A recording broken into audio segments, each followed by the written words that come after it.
So this next guy we're bringing. Here's a guy. He's a great dad. He's a great. Saw him taking some swings. Yeah, in the cage. What do you think about the stance and the swing? Pretty good. Really good. Yeah. Very worldwide popular wrestlers. Yes. Love him. Was on vacation last. I know, and still made it. Probably, I don't know where, but I'm going to guess, I'll just say Thailand. Yeah. And made it all the way back.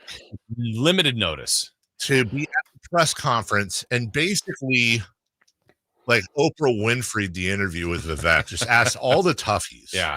Right on the couch. I don't know if he was escorted off the grounds or not, but he's still around, though. He's still with us. He's still around, and he's joining us fresh from dropping his children off at school. It's ABC 7's Casey Pratt, who, by the way, let me just say, we're kind of newcomers to the, we're kind of dabbling in this story. This guy, along with our mutual friend Brody Brazil, they've been on this for years. For sure. There's nobody we'd rather talk to about the A's, and specifically the A's to Sacramento. Good morning, Casey. Man, that was a heck of an intro. I don't think I deserve all those accolades, but I will say for sure that the day I got back from vacation, I woke up to that press release and made a beeline straight for Sutter Health Park. And I sort of stone cold Steve Austin my way in and stomped a mud hole and walked it dry, so to speak. Were you the only Bay Area person that made it, would you say? I think so. I didn't see any other Bay Area people there. And that was by design, you guys, because they put out the release at 7:45 a.m. and it was for a 10 a.m. presser. So that really gives you no time to kind of organize and get out there. I said, forget it. I just threw on my suit and I got right in the car. I didn't even eat all day. I mean, I didn't even have time. It was crazy. Wait, so are you implying, Casey Pratt, ABC 7, that the Oakland Athletics would purposely announce sounds fishy this thing at 7:45 with a presser just 2 hours later to hopefully slow, if not eliminate, Bay Area media presence at the presser itself? That's a rather large implication, Casey Pratt. Yeah, and keep in mind, it's a good 90-minute drive for most of us to get down there. So that 2-hour window wasn't exactly kind. And also keep in mind, guys, it gets even funnier. They announced this the day the team went on the road, too. So nobody back in the Bay Area could answer any questions either. So it was very calculated.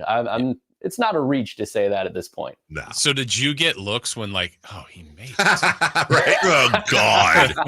He's Pratt. Here. Pratt's here again. Yes, I actually made it 15 minutes before the press conference, so I got in there quick. And I ended up being front and center. Shout out Matt George, he actually saved me a seat. So I was front and center, and when my guy Dave Cavill walked in, I got up, greeted him, and told him I saved him a seat right in front of me. And to his credit, he actually took the seat right in front of me. John Fisher sat as far away from me as he possibly could. Well, Dave certainly seemed, from the videos I saw, pumped up for the press conference. He had an intense look on his face. And it was, let's just start here. It was gloomy. It was cloudy. There was rain. There was microphone feedback on Vivek. That's what we saw from afar. But how would you describe the overall tenor itself of the press conference? It was one of the weirder things I've ever witnessed, because I think it was a very bittersweet announcement for many people. Yes, Sacramento is going to get Major League Baseball temporarily, and that should be a really cool thing for everybody out there. But the way they got it was pretty dirty, I would say. And then the press conference was like very gloomy, very windy, rainy, and they had it outdoors. So the whole thing just was rife with technical errors. The whole thing felt fitting. But in the background was like the entire front offices of, I'm pretty sure, the Kings and River Cats and A's, just trying to clap and like cheer and make it seem like a very jovial occasion. And then as soon as it ended, they took no questions in the press conference. So that's when everyone kind of jumped up and started grabbing people like Vivek and trying to chase down Fisher and get Cavill. Because they, usually in a press conference, you take questions. But in this one, it was more of an announcement with a lot of like fake applause. It was a strange day.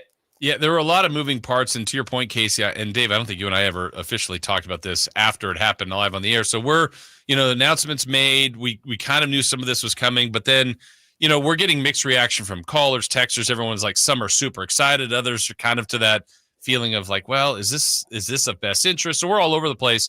And Dave, when we had the mayor of West Saco, I mean, she could not have been more excited. No. And so then you're trying to think, oh, well, I mean, there are multiple angles to this, but it was just overall, I think, emotionally a really hard day to take all of the different angles in. And I'm sure that's how you felt out there too, Casey.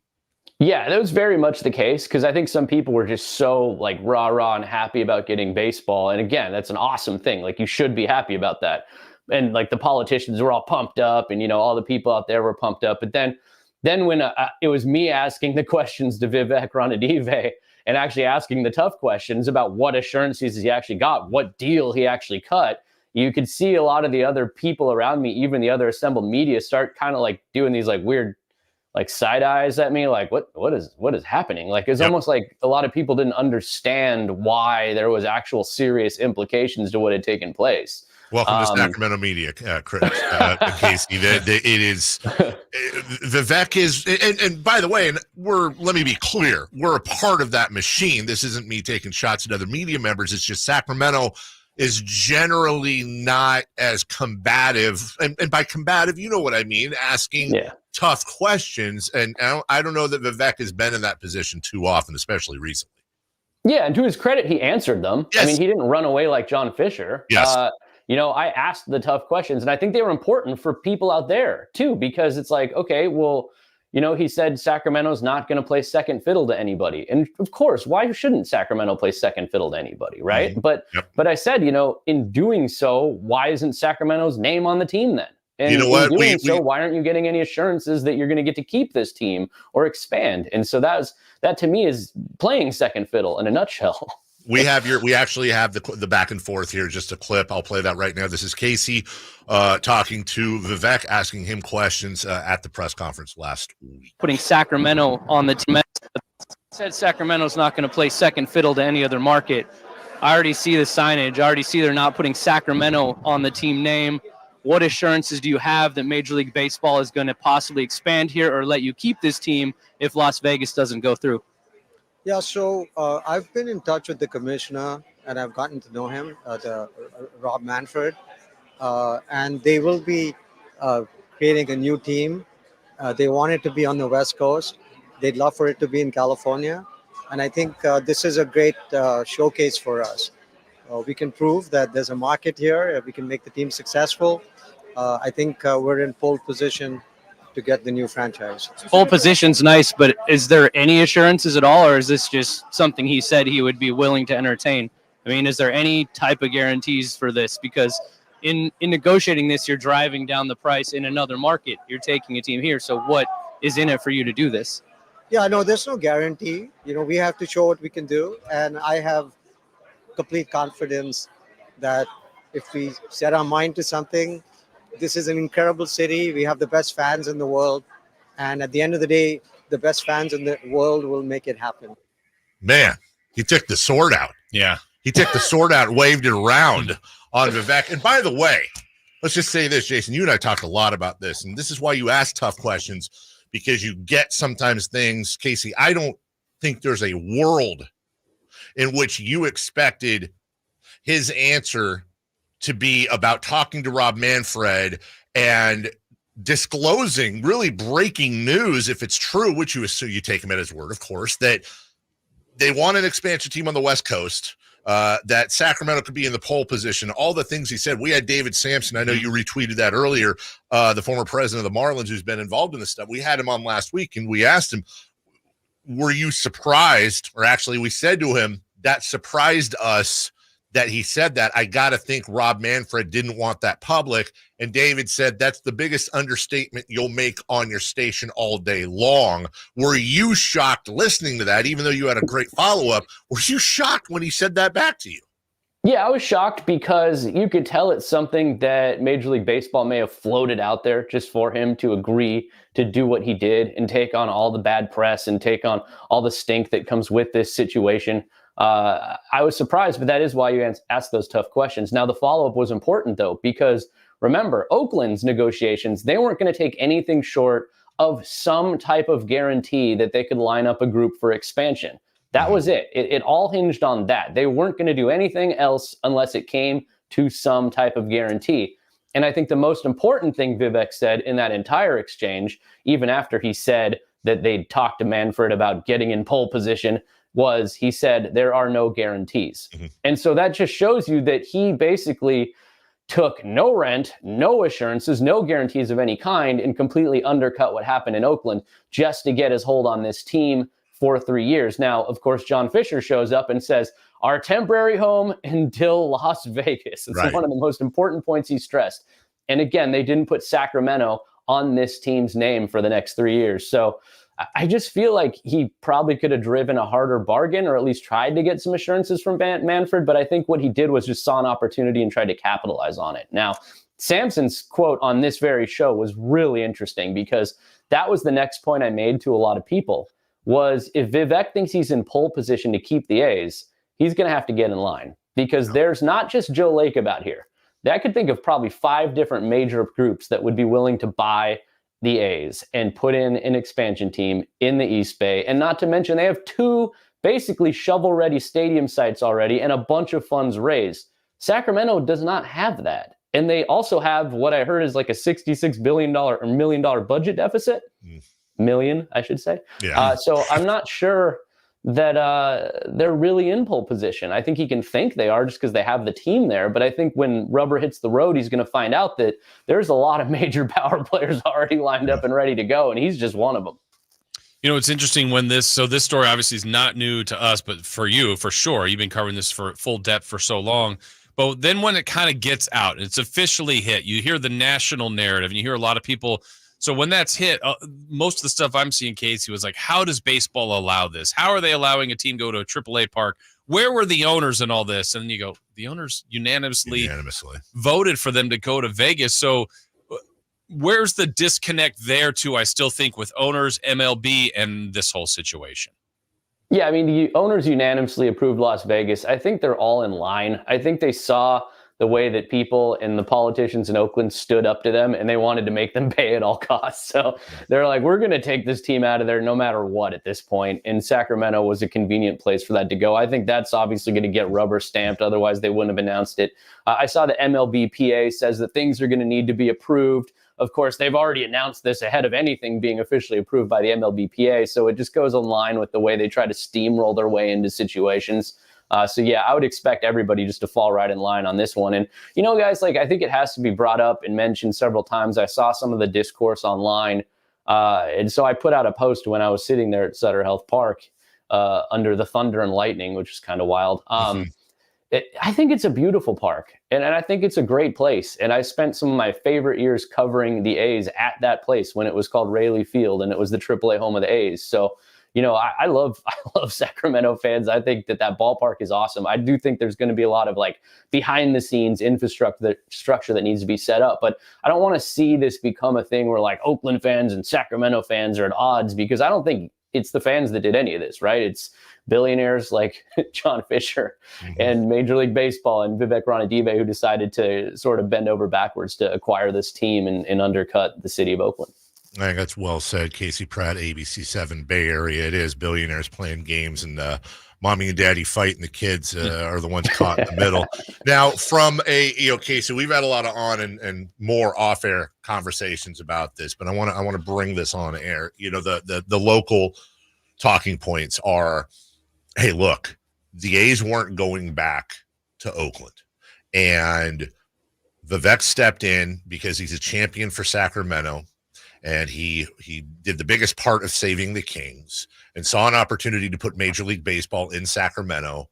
And whether it's expansion, as he mentioned, or Vegas falls apart, there was nothing unethical about what Vivek did. There was nothing hypocritical. This wasn't like when the Kings were going to Seattle because they were leaving Oakland anyways, and we found them a home. Now, I know you can, and I'm inviting you to push back, if you will, on that narrative from a Bay Area and an Oakland standpoint.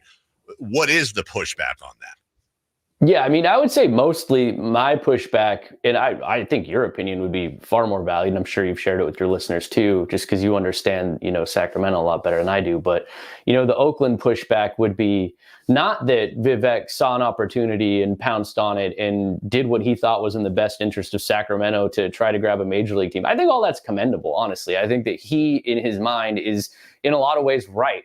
But what I think he did was hypocritical because of what happened out there and what everybody got dragged through out there and the whole emotional situation of almost losing and then saving the Kings, to then turn around and do that to Oakland when they're in the middle of negotiations sort of tells you that there is a level of hypocrisy there. Obviously, it's an opportunity he saw. He took his shot. He tried to help out his friend, John Fisher, which I'm not sure is a very smart thing to say. But at the time, Oakland had already made what they thought was a pretty fair deal and negotiated it even lower late into that Tuesday evening when they met. But you're just never going to be able to compete with zero rent and zero assurances of expansion. I mean, nobody is going to beat that deal. And so I think he saw an opportunity and he took it. Now, what comes of that opportunity is important. If this leads to Major League Baseball staying in Sacramento, then I'd say the shot he took, despite how Oakland feels, was worth it. But I don't think it's going to happen because he didn't get any assurances. There's still full steam ahead to Vegas. And even if that gets screwed up or they expand, you're looking at a situation where Vivek's going to be just one person in line to get this team. You mentioned full steam ahead to Vegas. That's still been the plan, whether there was a middle road or not, from Oakland to Sacramento to Vegas or Oakland to Vegas, whatever the case may be. What is the latest there? Because if you read anything on that, there's a lot of people believing, Casey, that may not even happen. Yeah, I think that it's kind of a negative situation right now as far as Vegas is concerned, public perception-wise. That doesn't mean the people in those meetings aren't going to do whatever it takes to get this deal done. I think that when you look at the A's situation, in a lot of ways, they've succeeded in spite of themselves. Like in Oakland, for example, the city administrators, the staff, they put together and passed this EIR. The port stepped up in a major way and got port priority use cleared. I think these were major hurdles that the A's may have never really believed would actually get cleared. But due to the hard work of these people, it actually got past them. So it was almost like, oh, we're past that now. Okay, now what? Oh, whoa, we got past that hurdle. It almost seemed like they were dragged kicking and screaming across the finish line. Because they seem always afraid to just seal the deal, sign on, put up the money. In Las Vegas, I think it's much the same. I think Major League Baseball and the people out in Vegas, the power players, are going to pull this thing across the finish line, whether John Fisher is able to get there himself or not.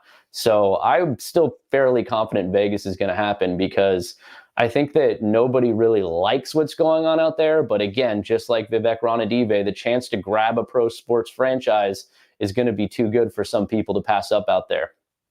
Casey Pratt joining us. By the way, we're nerds, just so people listening. EIR is Environmental Impact Report.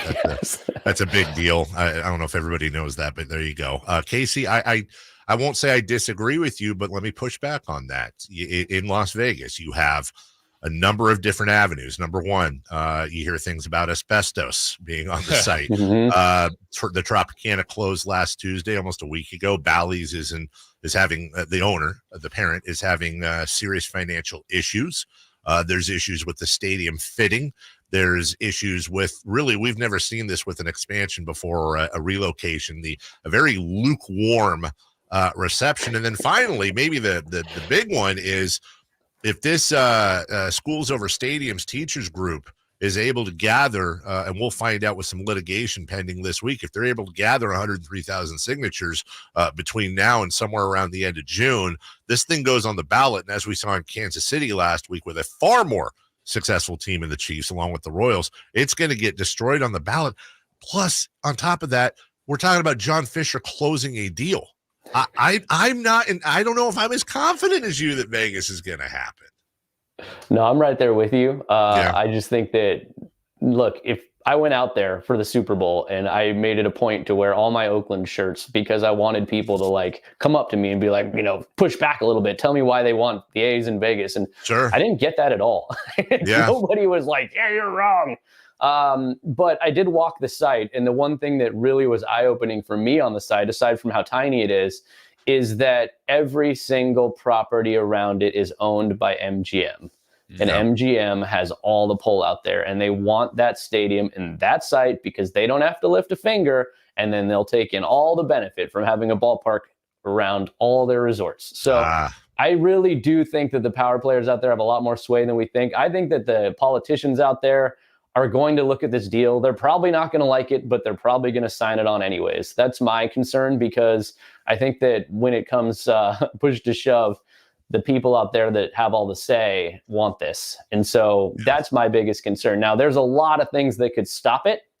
The two big things, schools over stadiums, getting it on the ballot. It'll never pass on the ballot. What happened in Kansas City is a prime example. It's an extremely unpopular issue that the people did not get any voice on. So if this does make it to the ballot, they're in big trouble. That'll take away $380 million in funds. So that's a huge thing that I think that could derail this entire thing. Casey, we mentioned earlier you had a chance to talk to Vivek Ranadive. If you had an opportunity to talk to John Fisher, and maybe just one question, but if you got 5 minutes, what would you really want to sit down and talk to him about? I would just ask him what he thinks he's doing. I mean, but would it be like, what do you think you're doing? Like a parent, or would it be like, it would be like, what do you think you're doing? How do you think you're going to pay for this? How do you feel about hurting so many people? I mean, these are the kind of things I would probably ask him, not to give away the playbook too much. And it's interesting because, while I was in Vegas for the Super Bowl, I was approached about talking to him. And then it got pushed back week after week after week. And again, they approached me about it. Wow. But I think once they realized that Oakland wasn't going to happen, they're like, oh, well, we probably don't need to talk to him anymore anyways.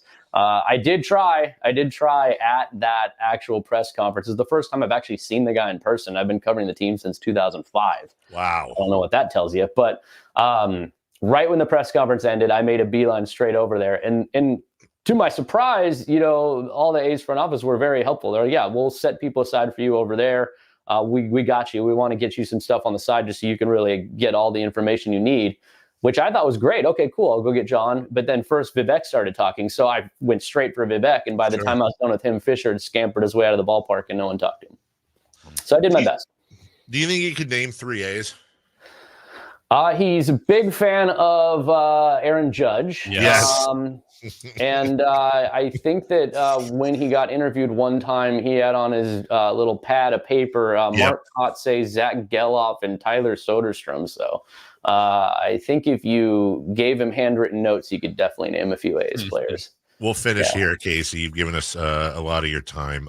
Kind of a two-parter here. Number one, I think the Shakespearean ending is Vegas either develops poorly or gets shut down, and we get to a bidding war, which is exactly what baseball would want. John Fisher decides, much like the Maloofs did after Virginia Beach and Seattle and Anaheim all got shut down. They finally, after years of saying there's no way we're going to sell, they finally said we'll sell, and we have a bidding war, if you will, between Warriors owner Joe Lacob and former Warriors co-owner Vivek Ranadive. That's number one. Could you see that bidding war scenario, maybe throwing a Salt Lake in there? Could you see that realistically? And then kind of an addendum there. You mentioned this earlier. Is Howard Terminal ready to go? Isn't it simple? Because, of course politicians are going to say that, like, well, wait. It's ready to go. But they also have had a long time to get it ready to go. Is it, for a guy like Lacob, in your opinion, something that is shovel ready, as you said? Well, so they're past their clearances environmentally, which, as you know, in California, that's huge. That's why I said EIR, which is Environmental Impact Report. Thank you for pointing that out. Yes. They are past all their clearances. Now, the question is who pays for it, right? Right. Joe Lacob said in the Chronicle himself, if he had bought the A's, he would have put them at Howard Terminal and he would have just paid for all the infrastructure himself. And the reason you do that is A, obviously goodwill, you're the billionaire, and B, waiting for the city to raise money and the government to build all the infrastructure takes an insane amount of time. That's the path the A's took. Right. They took the path of, we want to do it there and we want you to pay for it. And that's just never going to work. Now, the bottom line is the city did raise over $400 million in grants to fix the area around the ballpark, and they get to keep that, whether they build the ballpark there or not. So those improvements are going to get done. The on-site, they had already had a deal with the county to raise nearly $500 million to fix up that infrastructure. So they had raised a lot of money, and that deal is already on the table. So I don't know what you would have in Sac. The other thing is, you have to keep in mind, the Coliseum site also has environmental clearances and is also a place that could be developed. So even if they didn't want Howard Terminal, they could go build at the Coliseum site. So they have two really, really close to ready options. And if you want to pay for some of this other stuff yourself, like the city, believe they were within $90 million of getting everything paid for. Wow. That's not a lot of money for a billionaire. That's a lot less money than, any MLB contract is these days. So I think that you could get something done quickly. To pit Vivek and Joe Lacob against each other would be poetic. It would be fun. Obviously, Lacob has had an incredible track record of success. But, I caution people out there who always think it's Lacob or Vivek now. There are others out there that I know of that I'm sworn to secrecy on that are big time players. And I'm not even talking Joe Lacob. So there's going to be a lot to say about who gets this team in the end. But, maybe the best option is, and this is crazy, but get Las Vegas figured out, as Samson said, get it figured out. And then when expansion comes up, that's when the thing's really going to hit the fan. Because if they don't figure out the situation here, they can't expand. If they can't expand, the billionaire owners don't make any extra money. So they need Nashville, they need Vegas, they need one other team probably on the West Coast at this point, assuming the Rays can figure it out. And then everybody wins. That's why I've been saying this whole time, give me Oakland and Vegas. I don't have anything wrong with Vegas. Go ahead. Let Fisher and Cavill build it. Keep the team here. There's buyers ready to go. Why does it have to be one or the other? Doesn't make sense.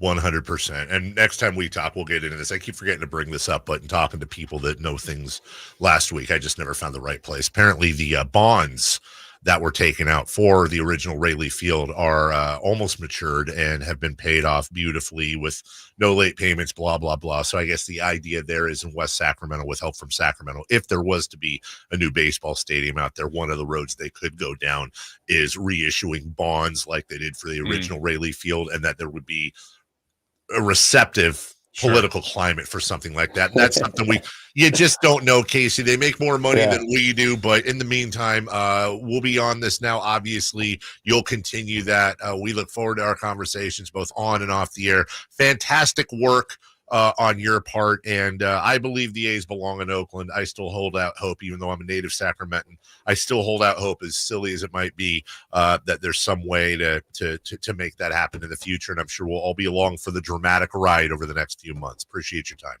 Yeah, and I'm not taking away anything from your work, man. I mean, you had this the whole day before any of this broke, so you were all over it too. And I know that we were talking the whole time because I was on vacation getting a lot of big scoops at the same time.